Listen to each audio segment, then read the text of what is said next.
For those who have long studied extremism, the disparate biographies indicate an ominous turn in America. What's so frightening about what happened last week is, I would say, it represents the normalization of extremism. For more than 100 years, the Anti-Defamation League has been fighting against hate and anti-Semitism. Jonathan Greenblatt is the CEO. It's not great when hate is a growth business, but over the last, 5 years, the climate in this country has changed dramatically. I think the Trump presidency will be bookended, remembered by historians, starting with Charlottesville and ending with Capitol Hill. In Charlottesville, you had a hardcore group of about 150, 200 white supremacists who converged on that college town from all over the country. Flash forward to Capitol Hill, and you indeed, again, had a who's who of right-wing extremists. And yet, when those militants staged their attack on the Capitol, they burst first through the doors, but they were followed by thousands of people, teachers and firefighters and police officers and ordinary people. Greenblatt argues the way these people followed the militants has unsettling historical analogies. What we have here is new to the US, but certainly not that novel. This is how we've seen Islamist extremist movements develop, for example, in the Middle East. Al-Qaeda and ISIS are hardcore terror organizations, but they rely on the radicalization of ordinary people to recruit and swell their ranks. This was a watershed moment for the white supremacy movement in the United States.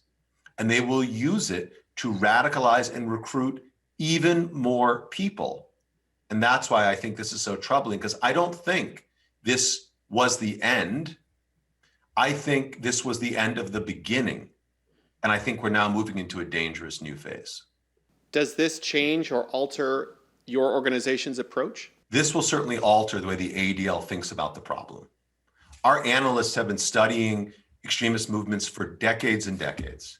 But what's worrisome is we are moving into a new phase where more and more people are being radicalized and willing to do the kinds of things like commit a clear criminal activity. Are there any historical markers that you're looking to essentially deprogram not just the hardcore, but thinking of that group that was behind the push? How do we reach those people?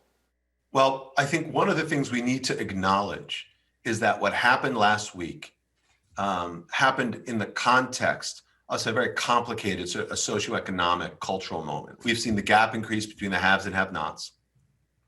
We've seen more and more jobs move overseas.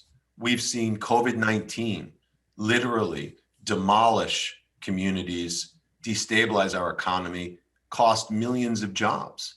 This all fits into a narrative where people feel really alienated and afraid.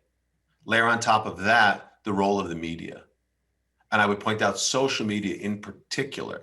It is hard to understand, though, because while the economic argument and understanding has been there, the Olympic swimmer, the real estate agent, the CEO from a Chicago-based company, I can't imagine that they are living on the economic margins in the same ways that others who have been displaced by manufacturing jobs lost. Radicalization isn't necessarily a process that happens only to a certain type of person. It may be that the out-of-work individual is more vulnerable to it. But we know from the annals of history, whether it's political Islam in the Middle East, whether it's Nazism in Germany, whether it's communism in the former Soviet Union, that intellectuals, that executives, that ordinary people can get swept up in the madness. That's literally what played out last week in Washington. So how do we fix it? I do think it's going to require a process of national healing. And before you can have unity, you will need accountability. And unless we have a full accounting for that offense, the country will never heal.